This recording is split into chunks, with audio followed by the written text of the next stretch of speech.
Now we're going to talk about the least restrictive environment, or the LRE. And this falls under the Education for All Handicapped Children Act. Okay, it requires that students with disabilities be integrated into the general education classroom, learning alongside their typically developing peers with the use of supplementary aids and services as much as possible. And it also requires that there are a spectrum of placements available to the child. That way they can be placed based on their individual needs. When we talk about the least restrictive environment, it doesn't always mean the same thing. Okay, so the least restrictive environment typically refers to as close to the general education or mainstream classroom as you can get, where the child is still benefiting from instruction. The most restrictive environment, if you see the arrow over here, it's pointing toward the residential placement, which would be a live-in placement with all handicapped students. So in that placement, the student would be placed alongside none of their non-handicapped peers, unfortunately. Okay, so is the LRE, or the least restrictive environment, the same for each child? Why or why not? I'm going to give you guys about 30 seconds or 45 seconds to turn and talk to each other. So now I'm wondering what you guys decided. Okay, so in your answer, I hope that you were thinking about how there are a few considerations when you place children. Okay, so you would have to consider what their IEP said, okay, what the least restrictive environment involves, okay, which means that there are a continuum of placements available, right? So which would be the least restrictive environment, and you have to consider that not every district has the same continuum of placements, which obviously would also play into your decision of where to place the child. Okay, it is required to have a continuum of placements, but not necessarily the same ones.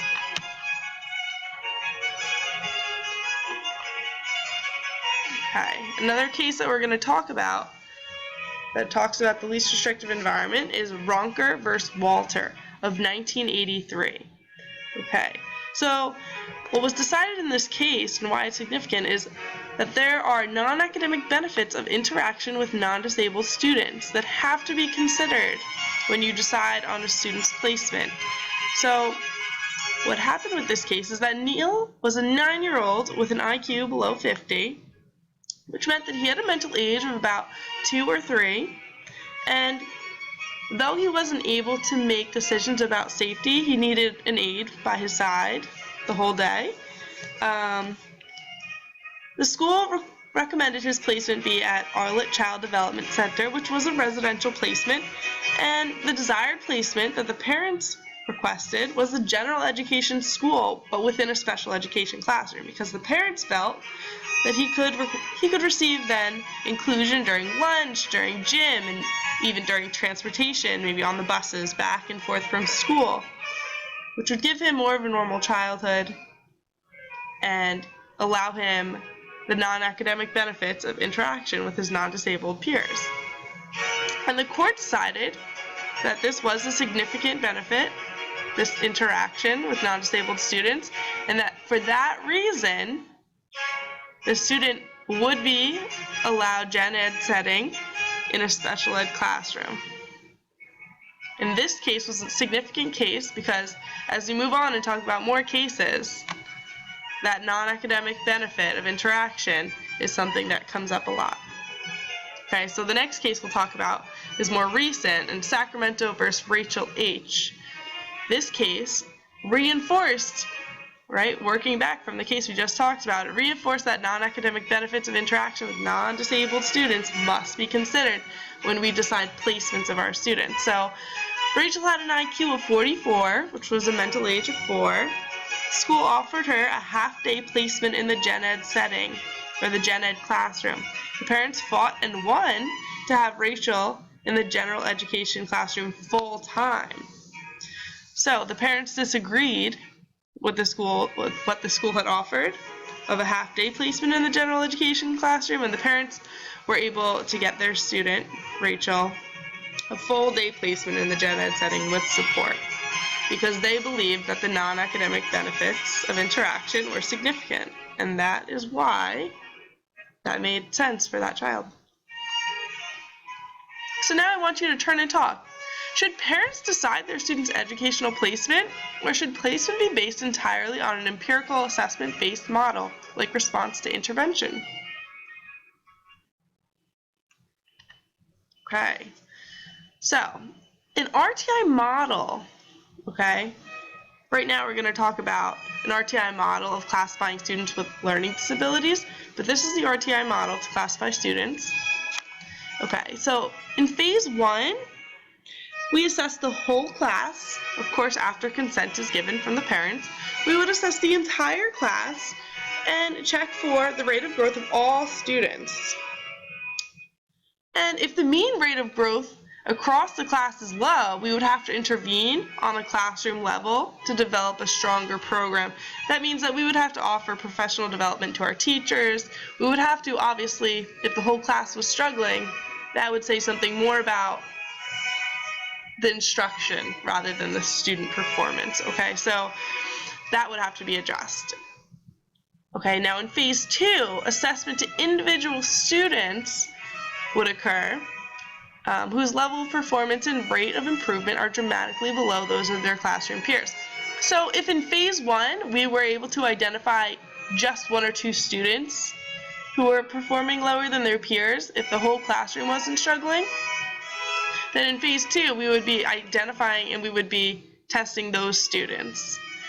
That way we could see who needs to be catered to with classroom adaptations and enhancements. So if we could give them something to make the general education classroom a more beneficial educational environment for an individual, we would do that at phase 2. And now in phase 3, we would assess them again to see if with these adaptations and enhancements, they were able to perform on average with their peers, right, with their typically developing peers. So phase 3 would basically say whether they were able to have some kind of a response to the intervention that we were giving them in the general education classroom. And if they weren't able to have a response to that intervention that we had in the general ed setting, we would kind of be able to identify them at risk, right? And we would be able to decide they might need to be evaluated for special education. And obviously, again, none of these phases would be done without parental consent, and they're going to help us out because we're going to be able to leave students in the least restrictive environment, right? We're not going to be taking them out before we know they need to be taken out. Okay, so now let's talk about some of the pros and cons, benefits and concerns of response to intervention. So some of the benefits that I've lined up are that identification of students based on risk rather than deficit would be great. Okay, so we're going to be able to give early identification and instruction to those students and hopefully close the gap before it becomes too significant. There's going to be a reduction of identification bias because it's based on assessment, right, and progress monitoring. It's not necessarily based on who the teacher just picks out. The teacher's not saying him, and her. The teacher is looking at tests. Okay, so then there's also the linkage of identification assessment with instructional planning. Because the teacher's giving these assessments, they're also going to be able to use those assessments to inform their further instruction.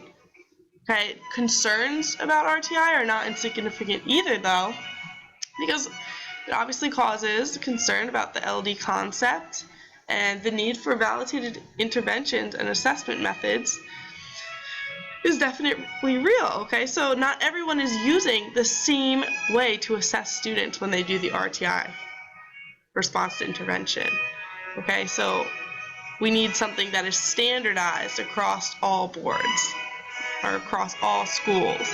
And the adequacy of RTI as the endpoint in identification has come up in question, okay? The appropriate instructional intensity has been questioned, and the need for adequately trained personnel has been questioned, right? That's going to be costly if you have to train your whole staff. Okay, and then we can talk about an IEP. This is one of the biggest concepts that you talk about in special education, the Individualized Education Plan. An IEP team will produce an IEP to meet the unique needs of a student with disabilities. Okay, and they address their needs and requirements of that particular student. They're developed by a team that includes the student's parents, and they must occur at least once a year. So the student's IEP should be revised, or maybe it should be approved again once a year. Okay, and they always include the student's placement, their accommodations and modifications, whatever services they need, their goals and objectives that will be progress monitored throughout the year, the eligibility of the student for which placement, the student's individual needs, and the present levels of academic achievement or functional performance. Okay, so that's especially important that you have their present levels of performance, because then you'll know their growth throughout the year. An example of a typical service could be anything from a reader app on a phone that would magnify the text for a student who had vision deficits, or a tilted desk that would help a student who had limited mobility write. Okay, so in conclusion, I just hope that everyone took out of this that equality is not always justice. Okay, so I like this picture because it says, this is equality, and not everyone is able to see with the same amount of service, right? So, or the same amount of boxes. But justice is that everyone gets what they need to be able to perform or benefit from the view or from the education. So in conclusion, there isn't everyone getting the same thing. There is everyone getting what they need in order to be successful. Thank you for your time.